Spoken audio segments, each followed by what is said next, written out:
s'oppose à midi sur Europe 1, Mathieu Noël. Vous écoutez toujours Europe 1, il est midi 20, rien ne s'oppose à midi, continue avec Bérangère Bonte, Eva Rock, Thierry Géfautin et celui qui a décidément l'art de nous mettre l'eau à la bouche, puisqu'hier à 19h30, il m'envoyait ce SMS prometteur, je cite « Ça fait longtemps que je ne vous ai pas parlé d'animaux, faudra quand même un jour que je vous parle du crabe punk qui respire par l'anus. » J'espère, cher Guy Carlier, que la présence parmi nous aujourd'hui de la directrice adjointe de la rédaction Bérangère Bonte ne vous incitera pas à l'autocensure. En tout cas, vous revenez aujourd'hui sur la polémique autour des récentes prises de position de Kanye West. Pour ceux qui ne resitueraient pas, Kanye West, c'est ça.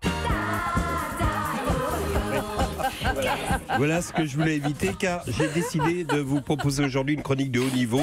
Je suis parti d'un fait divers banal que j'ai habillé en haute couture littéraire. Bref, je vous propose ce que nous appelons dans notre jargon, Mathieu, une chronique Laurent Guimier. Oh, je dis ça sans la moindre flagornerie. Restons sobres dans nos réactions par respect pour Frédéric Schlesinger et Emmanuel Perrault. Permettez-moi simplement, malgré tout, une discrète allusion au retour de Laurent Guimier. Comme Leclerc entra aux Invalides dans son cortège d'exaltation dans le soleil d'Afrique, entre ici Laurent Guimier dans cette maison qui fut la tienne et où tel César rentrant dans Rome en vainqueur, tu reviens en héros. Bon, je crois qu'on peut difficilement faire plus sobre. Mais je vous dois un aveu, cette chronique est tellement sophistiquée qu'après avoir commencé à l'écrire hier, et tandis qu'en entrant dans le lit conjugal, j'en expliquais le concept à mon épouse, qui, ayant téléchargé une application de puzzle sur son smartphone, tentait de reconstituer la photo de notre chat Apache.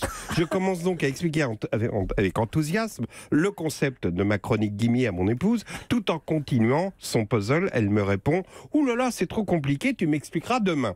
J'ai dit bon, t'as gagné, et je suis parti dormir dans le canapé du salon. J'ai allumé la télé au moment où une chaîne nature diffusait un documentaire passionnant sur la disparition des tortues australiennes appelées tortues punk, parce qu'elles vivent dans les algues. Alors elles ont des algues qui leur font comme une crête, vous voyez, sur le sommet du crâne, comme les punks. Cet animal présente effectivement, monsieur Mathieu, une autre singularité dont je ne peux pas parler dans le cadre d'une chronique Laurent Guimier. Ah, ça c'est sûr, si on était encore aux ordres de Schlesinger, ce dernier m'aurait encouragé avec un rire gras à vous raconter que ces tortues ont la particularité de respirer par l'anus. Mais non, Schlesinger, à qui je garde, là je suis sérieux, toute mon affection, même s'il était nettement moins taillé pour le poste que Laurent Guimier. Mais alors, venons-en à la chronique. Vous connaissez tous Kanye West, contrairement à ce qu'a laissé croire Mathieu. Kanye West, c'est ça.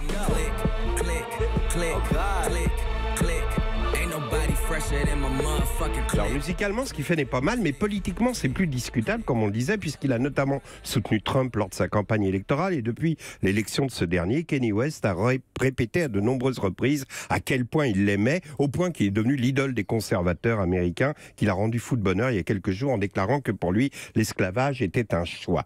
Au début, comme vous, je me suis dit, bon, bah, c'est l'idiot utile de Trump, hein, un peu ce qu'est Stéphane Bern à Macron avec les vérandas à Kéna en moins. Non, les vérandas, non, je déconne, parce que les vérandas, il a pas osé, Kanye West. Et puis alors, j'ai lu l'article d'un journaliste américain, figurez-vous, où il explique que Kanye West serait en train de reproduire une performance de l'artiste Joseph Beuys, un artiste allemand dans lequel ce dernier s'était enfermé dans une pièce pendant 3 jours avec un coyote sauvage pour prouver que le coyote pouvait accepter quelqu'un de différent si on faisait preuve d'amour et de compassion à son égard.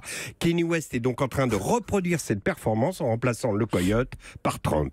Et là, soudainement, j'ai pensé, bon sang, mais c'est bien sûr Emmanuel Macron, ancien ministre d'un gouvernement socialiste, qui une fois au pouvoir fait passer des réformes libérales pour lesquelles même Jean-François Copé aurait eu des pudeurs de rosière, fait la même chose. Macron est juste en train de réaliser une performance artistique avec son coyote à lui, Pierre Gattaz. C'est-à-dire, s'il fait tant de cadeaux au patronat, c'est pour l'apprivoiser et qu'il reste en France et que ça crée de l'emploi. Comment il te roule le Gattaz dans la farine, le Macron? Gattaz n'y voit que du feu, tout ce qu'il demande, il l'obtient, même des trucs qu'il n'aurait pas demandé, la privatisation SNCF, tout ça. Bon, bref, on n'est pas cons, nous, heureusement. On sait que c'est un stratagème et que Macron est toujours de gauche. Ouais, heureusement qu'on sait, parce que sinon, on serait mal. Merci beaucoup, Guy Carlier.